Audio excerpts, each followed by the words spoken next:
Hello, welcome to North West Tonight with me, Phil McCann. The co-owner of Macclesfield FC, Robert Smethurst, has been temporarily relieved of his duties by the club's board.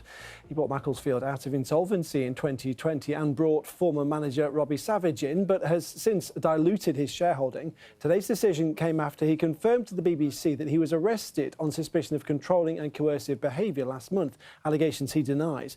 Well, in a statement, the club has said the decision has been made while legal guidance is sought in the best interest of the club. He has told North West Tonight he's devastated.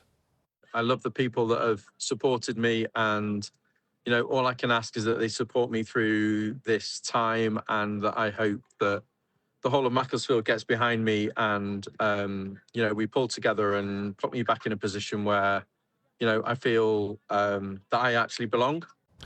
The new Reform leader of St Helens Borough Council has defended its decision to withdraw funding from a number of events for refugees. The party won a huge majority on the authority in last month's elections and is now removing government funding that its previous Labour leadership allocated to Refugee Week events. The party's new leader says it's about putting British people first, but organisers have called the decision heartbreaking. Rochdale Town Hall is playing host to a medieval fair this weekend that's aimed at teaching people about the town's history in the Middle Ages. With reenactors and displays, members of the public have been getting a taste of what life was like hundreds of years ago, as has our reporter Jamie Mountain. Swords, shields and sausages, some of the fundamentals of the Middle Ages. At this free medieval fair, Rochdalians have been learning all about how people just like them would have lived centuries ago. The idea was born following an archaeological dig involving the community last year. So Jordan, it was here on these slopes behind the town hall that you found some potential medieval artefacts? Yes, so we did some large-scale community digs here where we invited thousands of people from Rochdale to come and have a go. When we were doing the archaeology, we were hoping to find some of those medieval origins, and we think we may have found a bit of pottery and maybe a sword belt fitting that is from the medieval periods. So what would Rochdale have been like 800 years ago? Yeah, it would have been quite a bustling, hectic place with a medieval market taking place around the church, quite a kind of a lively centre.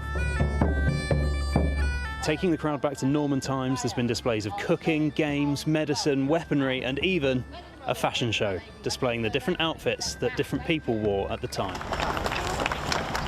The archery was loads and loads of fun. And I can't wait to go and watch them do the medieval fighting. It's not like we've just gotten a bunch of people off the streets who know nothing about medieval England. Like, everyone is very knowledgeable. We all half remember high school history, etc. But unless you're really into it like me, you haven't gone and done a degree. So this is a chance for us to sort of explain some of the more in-depth bits, correct some misconceptions that people might have about the history and educate the public. Put on by the council, the event runs all weekend, so if the weather stayeth fair, mayhap the lords, ladies and peasants of Rochdale will see you on the morrow. Jamie Mountain, BBC North West Tonight in Rochdale. The weather has not stayed fair though on the Isle of Man because racing in the final day of the TT has been cancelled after what organisers say has been an unprecedented run of bad weather. There'll be a fireworks spectacular though above Douglas to close the event tonight. And on the final day in the regular season of Rugby Union's Prem, Sale Sharks beat Bristol Bears. It means Sale can now be sure they'll qualify for the Champions Cup. Right, let's get the weather now. Here's Anna. Good evening to you. It's quite a messy day at times, wasn't it? Low pressure's been in charge. There's still a chance of a few isolated showers as we go through this evening, maybe even a rumble of thunder on those. But that will ease and then we're left dry for a time before we start to see the cloud increasing later on in the night, again bringing with it some light and patchy rainfall.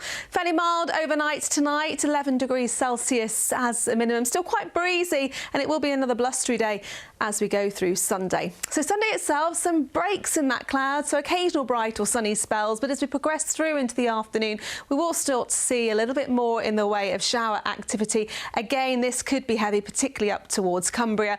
Temperatures though a touch higher, 19 degrees Celsius on Sunday. I'm afraid things though stay unsettled as we go into the new working week, also going to stay on the cool side. Right, that's it from us for now. We're back tomorrow tea time. Have a good evening. Thank you. Bye.